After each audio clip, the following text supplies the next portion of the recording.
Welcome to टर्मिनेंट classes. जैसा कि हम इससे पहले लेक्चर में कर चुके हैं कि टर्मिनेंट क्या होता है, कोफैक्टर मैट्रिक्स और एडजॉइंट ऑफ ए के बारे में पढ़ चुके थे। ठीक है, मैं बोल रहा था कि जिसमें मैंने बताया कि थ्योरम आएगी आगे, हम थ्योरम शुरू कर चुके हैं। ये फर्स्ट थ्योरम आपकी, जो पिछले लेक्चर में बताया आपको कि डिटर्मिनेंट और कोफैक्टर्स में क्या रिलेशन होता है, उसके अलग आप एडजॉइंट ऑफ ए कैसे फाइंड करते हो, उन सब का यूज करके आप यहाँ पे थ्योरम प्रूव करोगे। थ्योरम क्या बोलती है आपकी, बोलती है कि अगर ए आपके पास क्या है, एक स्क्वायर मैट्रिक्स। ठीक है, स्क्वायर मैट्रिक्स के लिए मैंने बताया था आपको कि हम बात करते हैं कि स्क्वायर मैट्रिक्स होगी तो कौन कौन सी टाइप्स ऑफ मैट्रिक्स हम पढ़ते हैं। ठीक है, वो मैंने फर्स्ट लेक्चर में बताया था, वहां आप देख सकते हो। डिटर्मिनेंट की बात आप तभी करते हो जब मैट्रिक्स स्क्वायर हो। ठीक है, अगर स्क्वायर मैट्रिक्स नहीं होगी तो आप डिटर्मिनेंट फाइंड ही नहीं कर सकते। ठीक है, नेसेसरी कंडीशन है ये। तो स्क्वायर मैट्रिक्स कौन सी होती है, जिसमें रो और कॉलम इक्वल हो। वो बोलता है अगर ये आपको एक स्क्वायर मैट्रिक्स दी गई है, किसकी, एन क्रॉस एन टाइप की, मतलब ऑर्डर एन की, देन वो क्या बोलता है कि अगर आप ए मैट्रिक्स को उसके एडजॉइंट से मल्टीप्लाई करो या फिर एडजॉइंट ऑफ ए को मल्टीप्लाई करो मैट्रिक्स को, किससे, ए से, तो आपका हमेशा क्या आएगा, ए डिटर्मिनेंट इनटू आइडेंटिटी मैट्रिक्स। मतलब कहने का मतलब ये है कि अगर आपने मान लो एन क्रॉस एन की जगह 2 क्रॉस 2 की मैट्रिक्स ली, मैं आपको एज एन प्रूफ बाद में बताऊंगा, लेकिन मैं बता रहा हूँ कैसे रिजल्ट बोल रखा है उसने। आपने मान लो एक मैट्रिक्स ली ए, ठीक है, आपने एक मैट्रिक्स ले ली A11, A12, A21 और A22। ये क्या आपकी एक मैट्रिक्स कौन, कितने ऑर्डर की, 2 क्रॉस 2 की। मैट्रिक्स कैसी है, स्क्वायर। अगर मैं इसका एडजॉइंट फाइंड करूं, क्या होगा, एडजॉइंट ऑफ ए। पहले क्या फाइंड करोगे, कोफैक्टर मैट्रिक्स। कोफैक्टर मैट्रिक्स का ट्रांसपोज A12, A21, मतलब ट्रांसपोज कर दोगे A12 आ जाएगा यहाँ पे, सॉरी यहाँ 11, यहाँ 12 और यहाँ पे 21 और यहाँ पे 2। इसको क्या बोलते हो आप, एडजॉइंट ऑफ ए। इन दोनों को मल्टीप्लाई करके आपका रिजल्ट क्या आना चाहिए, ए डिटर्मिनेंट इनटू में आइडेंटिटी मैट्रिक्स। देखो अगर आप इन दोनों को मल्टीप्लाई करो, इन दो मैट्रिक्स को, तो क्या आएगा, यहाँ से मैं मल्टीप्लाई करता हूँ तो क्या आएगा, फर्स्ट रो की मल्टीप्लाई फर्स्ट कॉलम से, तो कितना आ जाएगा, A11 प्लस A12 और A12। ठीक है, उसके बाद फर्स्ट रो की मल्टीप्लाई सेकंड से, तो क्या आ जाएगा, A11 A21 प्लस A12 और A22। उसके बाद A21 सेकंड रो की मल्टीप्लाई फर्स्ट कॉलम से, A21 और A11, यहाँ से क्या आ जाएगा, प्लस A22 और A12। ये आपका 11 है और ये आपका 12 है। ठीक है, और प्लस क्या आ जाएगा, सॉरी यहाँ से क्या आ जाएगा, A21, यहाँ से A21 प्लस A22 और A22, ये आ गया। ठीक है, जब भी मैंने आपको बोला था एलिमेंट को आप मल्टीप्लाई करते हो किससे, उसी के सेम नंबर है कोफैक्टर से, ये सेम एलिमेंट लिए उसका कोफैक्टर, रिजल्ट हमेशा क्या आता था, ए डिटर्मिनेंट। और जब दूसरे से करते रिजल्ट हमेशा क्या आता था, 0। ये भी क्या है, डिफरेंट, तो क्या आएगा, 0। तो ये क्या आएगा, यहाँ से ए, तो यहाँ से क्या आ गया, ए डिटर्मिनेंट 0 0 और ए डिटर्मिनेंट। मैट्रिक्स क्या आई आपकी, ए डिटर्मिनेंट 0 0 और ए डिटर्मिनेंट। कब आई ये मैट्रिक्स, जब आपने मल्टीप्लाई करा ए को एडजॉइंट ऑफ ए से, तो आपको क्या रिजल्ट मिला। देखो ये क्या है, ए डिटर्मिनेंट, ये डिटर्मिनेंट। मैंने आपको बताया था पिछली वीडियो में कि ये वैल्यू क्या आती है, कोई कांस्टेंट वैल्यू, मतलब कोई स्केलर 2 3 4 इस तरह करके, ये कांस्टेंट। अगर मैं कॉमन ले लूं बाहर पूरे में से, तो ये क्या बन जाएगा, ए डिटर्मिनेंट। और ये मैट्रिक्स कौन सी बचेगी कॉमन लेने के बाद, 1 0 0 और ये 1। ठीक है, तो स्केलर मल्टीप्लिकेशन यही होती है ना, कि जो भी स्केलर बाहर होगा उसको अगर अंदर मैट्रिक्स से मल्टीप्लाई करोगे तो वो क्या होगा, हर एलिमेंट से मल्टीप्लाई होगा। हर एलिमेंट से मल्टीप्लाई करोगे तो बाहर क्या आएगा, ए डिटर्मिनेंट इनटू में आई। तो इसको क्या लिख सकते हो, ए डिटर्मिनेंट इनटू आई। तो ए इंटू एडजॉइंट क्या आ गया आपका, ए डिटर्मिनेंट इनटू आइडेंटिटी मैट्रिक्स। ठीक है, इस तरह ये तो आपने एग्जांपल लेके प्रूव कर दिया, पर अब जनरल कैसे प्रूव करते हो, अगर आप एन क्रॉस एन की मैट्रिक्स लो, वो देखना। देखो अगर आपको ये ना पता होता कि ये डिटर्मिनेंट बनता है ये 0 और ये 0 ये डिटर्मिनेंट, तो आप नहीं कर पाते, कंफ्यूजन हो जाती है। ठीक है, एक तरह से आपको क्रैम करना पड़ता। अगर ये अभी नहीं समझ आया तो पिछली वीडियो में मैंने अच्छे से बताया, एक्सप्लेन करके ही कैसे होगा। ठीक है, वहां आप देख सकते हो। तो चलो हम जनरल प्रूफ करते हैं कि कैसे होता है। देखो एन क्रॉस एन की मैट्रिक्स लेके, ये मैंने 2 क्रॉस 2 के लिए बताया था कि कैसे होगा। सिमिलरली आप एडजॉइंट इनटू ए करोगे तब भी यही आएगा। ठीक है, आप करके देख सकते हो उसके लिए। तो चलो हम प्रूफ करते हैं। उसने कहा है कि ए क्या है, square N cross N matrix. मैंने मान लिया कि let A be a square matrix. आपने एक स्क्वायर मैट्रिक्स ले ली, किस ऑर्डर की, एन क्रॉस एन की। ए में एलिमेंट किस तरह के आएंगे, ए आई जे टाइप के आते हैं, अभी हमने लिखा था ए आई जे और एन क्रॉस एन की। जब मैं यहाँ 2 क्रॉस 2 लिख रहा था तो एलिमेंट का मतलब क्या होता है, ये आई कहाँ से बिलोंग करता है आपका, रो से, और जे कहाँ से बिलोंग करता है आपका ये कॉलम से। अगर मैं 2 क्रॉस 2 लिख दूँ, आई की वैल्यू कहाँ तक जाएगी, 2 तक, और जे की वैल्यू भी 2 तक, ये मैंने आपको बताया भी है। तो ए आई जे मैंने एक मैट्रिक्स ले ली।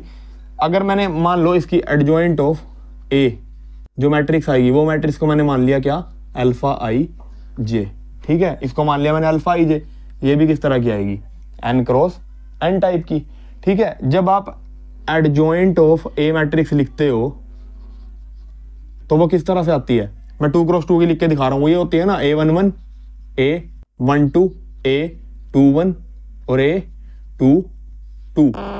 मतलब अगर मैं यहां से एडजॉइंट ऑफ मैट्रिक्स लिखूं अल्फा की तरफ से, तो वो क्या आएगी, अल्फा 11 अल्फा 12 अल्फा 21 और अल्फा 22। मैंने ये मैट्रिक्स मानी एडजॉइंट ऑफ ए ये।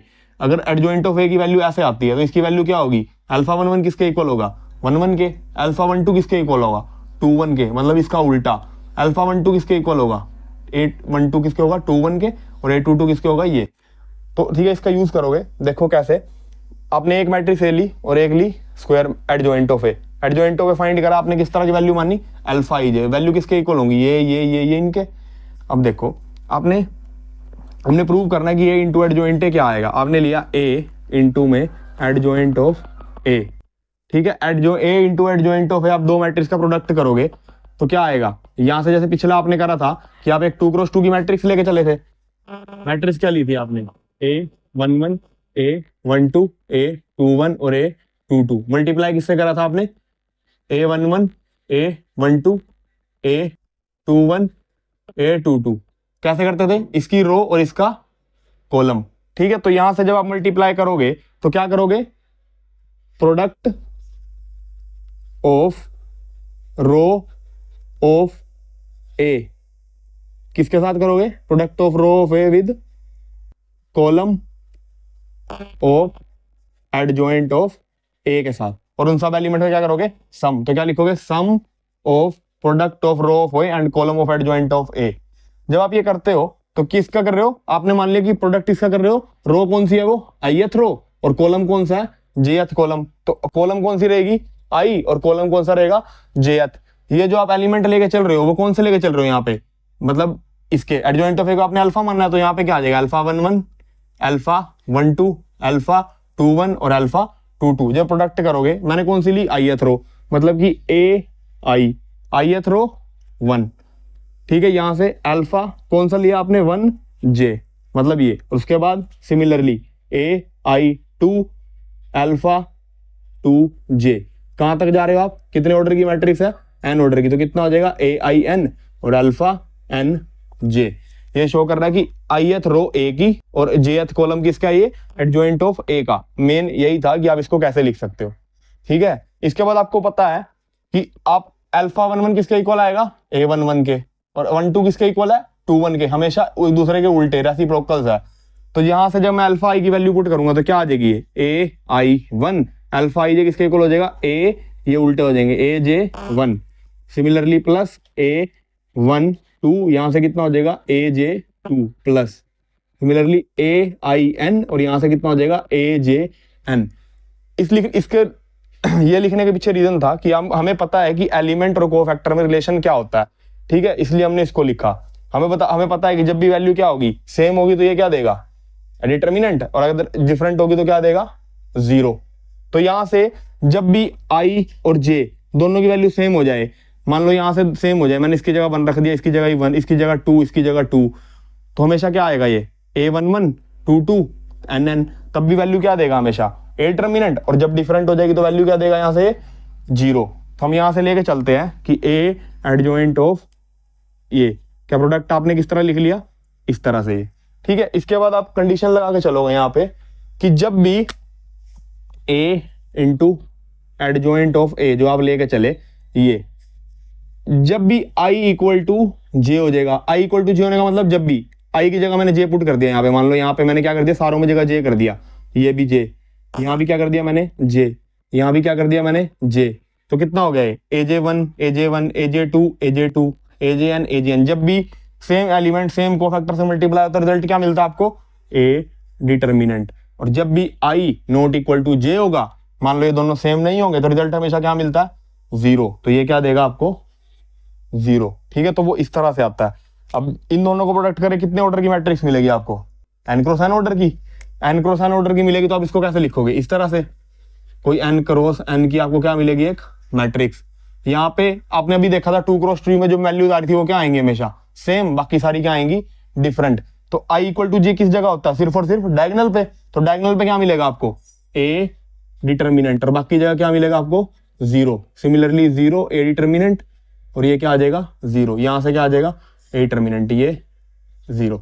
ठीक है, तो इस तरह से आप ये प्रूव करते हो जनरल कि कैसे आएगा। तो यहां से आप a कॉमन ले लोगे पूरे में से, a डिटर्मिनेंट, मैट्रिक्स कितने ऑर्डर की आ जाएगी? 1 0 0 0 1 0 0, ये 1 ये 0। तो ये कितना बन गया आपका? a डिटर्मिनेंट और i n। तो आप इस तरह प्रूव करते हो कि ये कैसे होता है। देखो क्या करा हमने, एक मैट्रिक्स ली a, स्क्वायर मैट्रिक्स थी कितने ऑर्डर की? n क्रॉस n की। जैसे मैंने 2 क्रॉस 2 के लिए करके दिखाया था, सेम वही काम n क्रॉस n के लिए कर रहे हो आप। aij आपने एक मैट्रिक्स ली जिसमें aij टाइप के एलिमेंट्स आ रहे हैं। आपने एडजॉइंट ऑफ मैट्रिक्स ली जिसमें अल्फा aij टाइप के एलिमेंट आ रहे हैं। ठीक है, इन दोनों का आपने प्रोडक्ट करा। जब आप प्रोडक्ट करते हो किसकी मल्टीप्लाई करते हो? इसके रो की और इसके कॉलम की। इसका रो कौन सा लिया हमने? ith।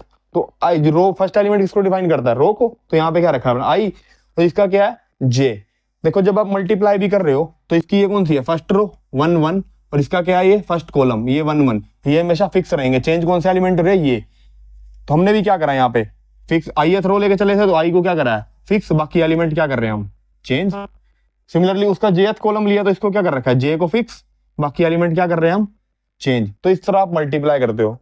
उसके बाद आपको पता है कि जो भी एडजॉइंट ऑफ मैट्रिक्स आएगी उसके जो एलिमेंट होते हैं वो इस तरह से होते हैं, ट्रांसपोज करके लिखते हो। तो अल्फा 1 2 किसके इक्वल आएगा? a21 के। मतलब अगर यहाँ पे आप अल्फा आई जे लेके चल रहे हो तो वो किसके इक्वल है? ए जे आई के। ठीक है, तो यहां से आपने ये पुट करा, अल्फा आई जे किसके इक्वल था? ए जे 1 के, सॉरी यहां से 2j किसके इक्वल था? j2 के, और nj किसके इक्वल था? ए जे एन। आपने पुट कर लिया। अब आपको ये पता है कि जब भी ये दोनों वैल्यू सेम एलिमेंट मल्टीप्लाई करते हैं क्या देते हैं? ए डिटर्मिनेंट। मैंने आई की जगह जे पुट करा, सारी सेम होगी, वैल्यू क्या देगा? ए डिटर्मिनेंट। जब नॉट इक्वल होगा तो क्या देगा? 0। और सेम वैल्यू मिलती कहाँ है आपको? सिर्फ और सिर्फ सॉरी डायगोनल पे। आपने अब ये 2 क्रॉस 2 के लिए करा था, डायगोनल पे मिला, तो यहाँ भी क्या मिला? डायगोनल पे। बाकी सारे एलिमेंट क्या है? 0। मैंने सारे में से कॉमन ले लिया, ये ए डिटर्मिनेंट। मैट्रिक्स क्या मिला? आइडेंटिटी मैट्रिक्स कितने ऑर्डर की? n cross n। तो आपको ये प्रूव हो गया ए इंटू एडजॉइंट किसके इक्वल आ गया? A determinant into I N के। ठीक है, सिमिलरली आप ये प्रूव कर सकते हो एडजॉइंट ऑफ ए इंटू में ए। उसके लिए क्या करोगे? यहाँ पे पहले क्या लिखोगे? एडजॉइंट ऑफ ए इंटू में ए। अब क्या करोगे? यहाँ से एडजॉइंट ऑफ ए की ith रो लेना, इसका क्या लेना? jth column. दोनों की प्रोडक्ट करोगे, सेम काम करोगे, इसी तरह ये प्रूव कर लोगे कि ये रिजल्ट क्या आएगा आपका? a इंटू एडजॉइंट है, adjoint of into A determinant into I N. ठीक है, तो इस तरह ये प्रूफ था। काफी आसान थ्योरम थी, सिर्फ अगर आपको वो रिजल्ट पता है पिछली थ्योरम वाला। ठीक है, इसके लिए थैंक यू। नेक्स्ट थ्योरम देखते हैं अब।